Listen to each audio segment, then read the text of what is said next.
دنیا کے لیے اتنی محنت کر جتنا تجھے یہاں رہنا ہے، آخرت کے لیے اتنی محنت کر جتنا تجھے وہاں رہنا ہے، اللہ کی رضا کے لیے اتنی کوشش کر جتنا تو اس کا محتاج ہے،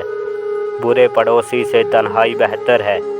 اعلیٰ درجے کا معاف کرنے والا وہ ہے جو قدرت رکھتے ہوئے بھی انتقام نہ لے،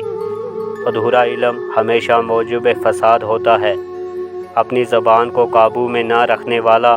آخر میں پشیمان ہوتا ہے، جو تم پر بھروسہ کرے اسے غداری اور مکاری کرنا کفر ہے،